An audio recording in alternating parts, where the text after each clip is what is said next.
Pemirsa, puncak peringatan Hari Guru Nasional 2025 yang digelar di Gelora Bung Karno, Jakarta dihadiri oleh Presiden Prabowo Subianto. Kehadiran Presiden Prabowo ini menjadi bukti nyata komitmen pemerintah dalam memajukan sektor pendidikan nasional yang berkualitas.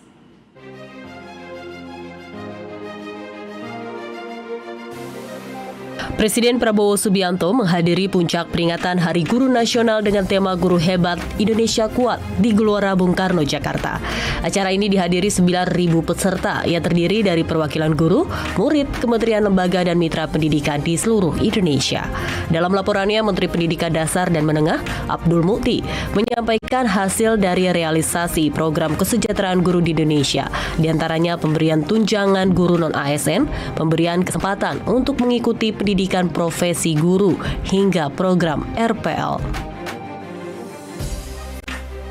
Dan alhamdulillah Bapak Presiden, program-program Bapak sudah kami terjemahkan dan kami laksanakan dengan sebaik-baiknya.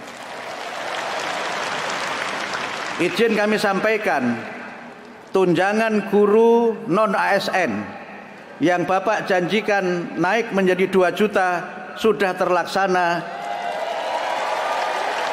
Tunjangan guru ASN sebesar gaji pokok juga sudah terlaksana dengan bonus ditransfer langsung. Sementara usai menyaksikan video perjuangan anak-anak Indonesia menyusuri jembatan untuk berangkat ke sekolah, Presiden Prabowo Subianto dalam pidatonya menginstruksikan jajaran kementerian dan lembaga untuk segera membentuk satuan tugas khusus darurat jembatan. Video-video yang dikirim langsung ke saya sudah bentuk satuan tugas khusus darurat jembatan.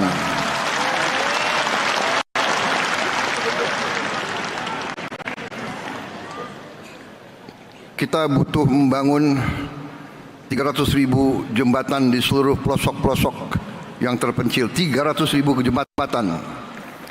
Ada yang kecil, ada yang penyeberangan. Ini sedang kita rancang. Anak-anakku sabar, saya sedang bekerja. Mudah-mudahan tahun depan semua jembatan bisa berdiri. Peringatan puncak Hari Guru Nasional ini merupakan wujud nyata komitmen pemerintah untuk memajukan sektor pendidikan Indonesia. Para guru diharapkan mendapatkan kesejahteraan hingga siswa dapat memperoleh pendidikan yang berkualitas. Laporan Fari Agnia, Irsyad Ade Prakoso, Jakarta, Garuda TV.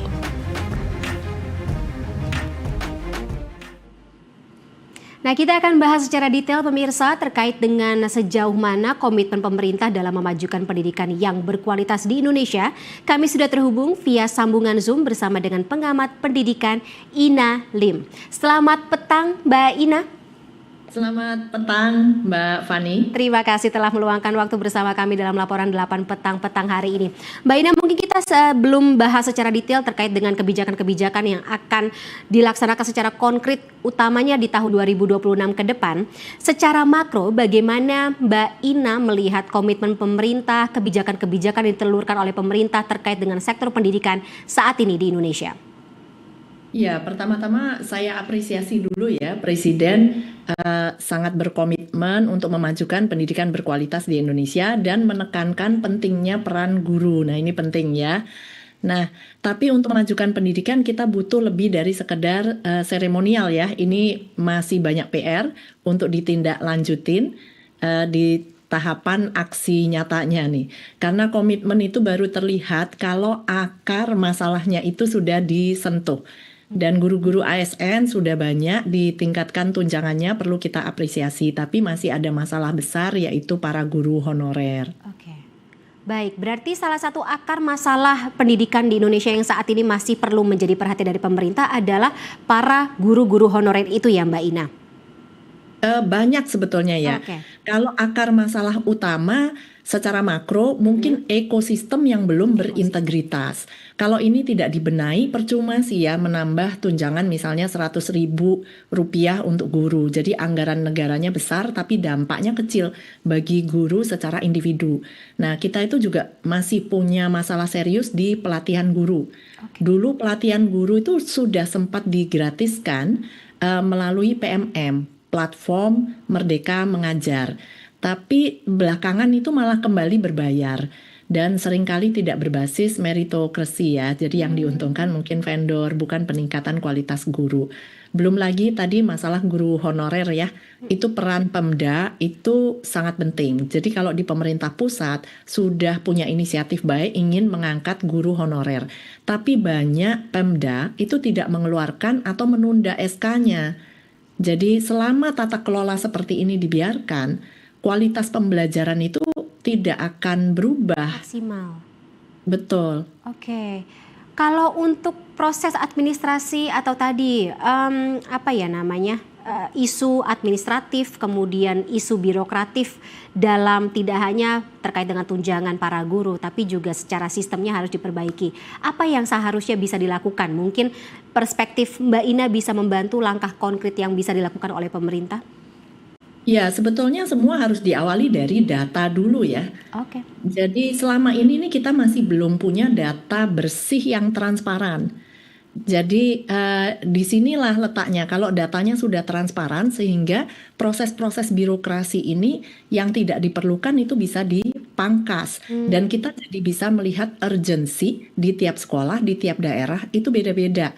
Sehingga kebutuhan misalnya data guru gitu, kebutuhan guru di tiap daerah itu kan beda-beda ya. Iya. Nah, jadi tidak bisa dipukul rata. Selama ini nih guru honorer banyak seringkali menjadi korban gitu ya. Ada masalah-masalah politis lah ya. Mereka sering dijadikan komoditas politik, kemudian dijanji-janjikan untuk diangkat menjadi guru ASN atau PPPK kalau mereka memilih ya, kepala daerah tertentu. Nah, setelah kepala daerah terpilih itu kenyataannya janjinya ditunda-tunda. Nah, ini yang permasalahan guru honorer yang bertahun-tahun tidak selesai-selesai. Jadi diperlukan keberanian sebetulnya dari pemerintah pusat untuk melakukan pendataan se-Indonesia.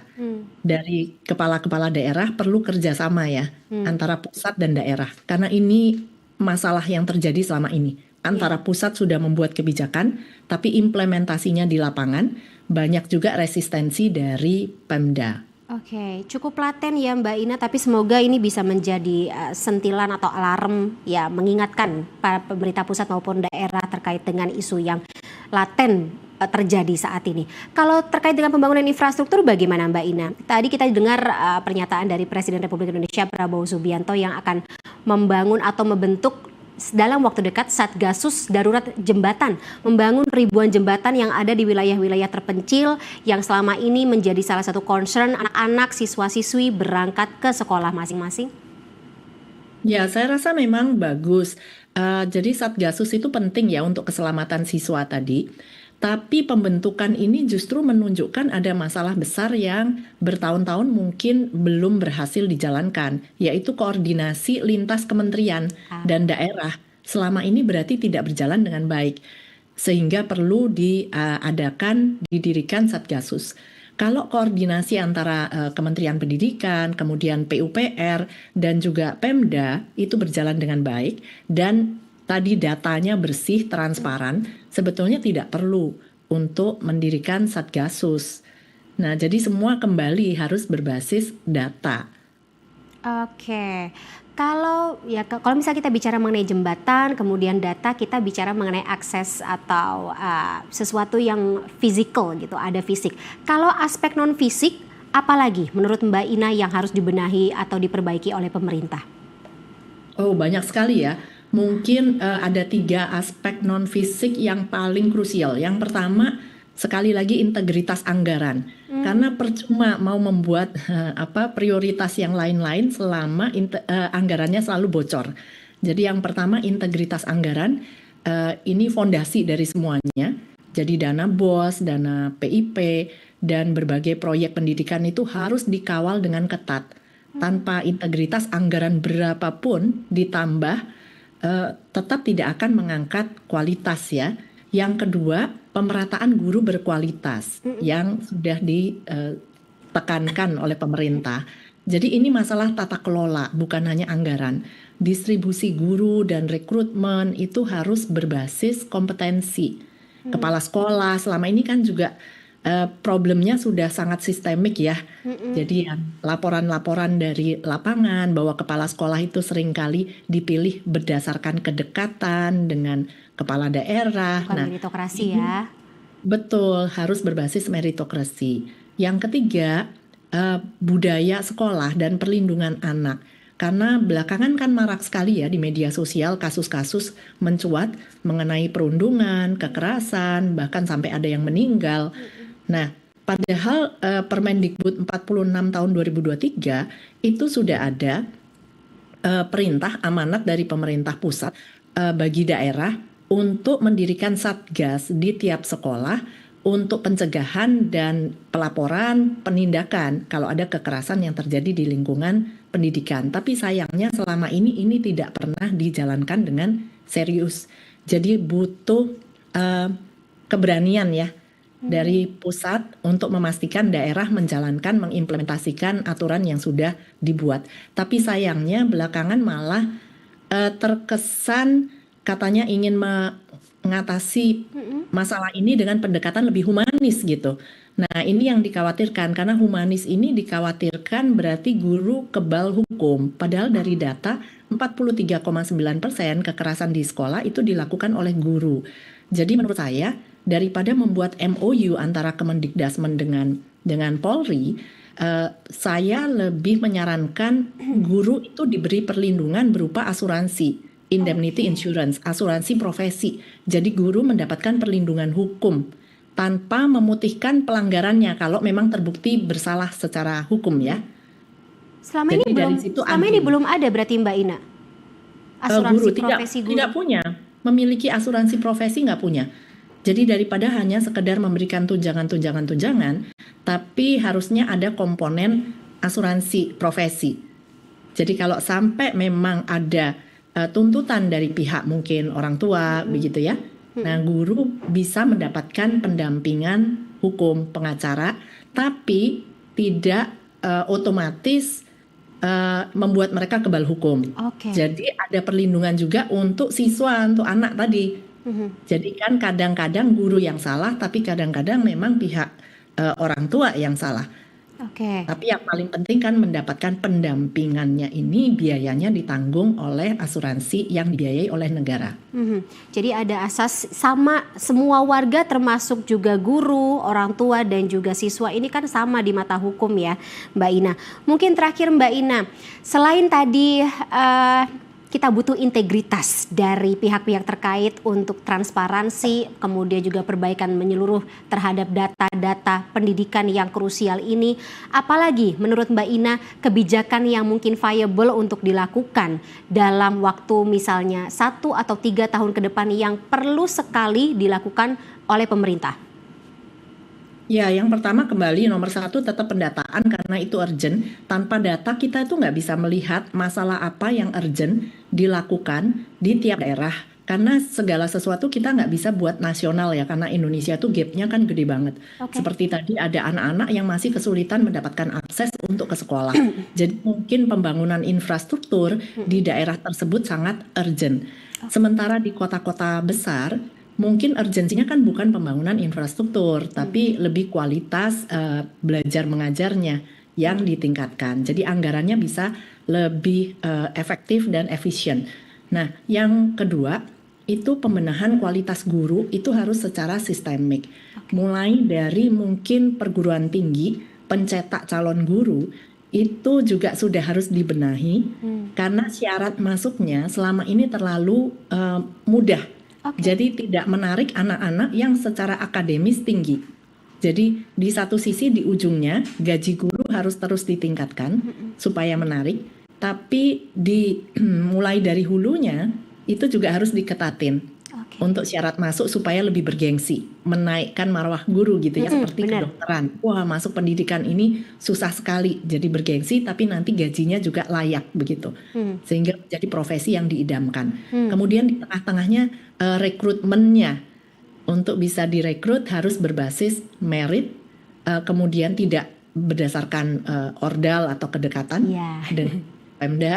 Kemudian pelatihannya di tengah-tengah kan mereka harus secara konsisten dan berkelanjutan mendapatkan pelatihan untuk terus upgrade skill. Nah, ini juga harus sesuai kebutuhan masing-masing sekolah dan daerah. Tidak bisa dibuat secara nasional. Oke. Karena pelatihan di Papua mungkin akan berbeda ya dengan pelatihan yang dibutuhkan di kota besar, misalnya di Jakarta, yang secara teknologi mungkin sudah lebih Lebih siap. advanced. Betul. Baik. Kemudian penegakan perlindungan untuk anak dan budaya sekolah yang aman. Ini menurut saya urgent sekali kalau ini untuk di semua sekolah. Baik Mbak Ina. Terima kasih sebelumnya atas perspektifnya, insight-nya dalam dialog kita pada petang hari ini. Semoga lagi-lagi ini menjadi masukan, kemudian masukan ini akan diejawantahkan menjadi kebijakan-kebijakan ke depannya. Untuk lagi-lagi kita akan majukan sama-sama sektor pendidikan di Indonesia. Terima kasih sekali lagi Mbak Ina Lim atas waktunya dalam laporan 8 petang hari ini. Salam sehat selalu, kita ketemu lagi ya di lain kesempatan. Selamat petang. Selamat petang Mbak Fani, terima kasih.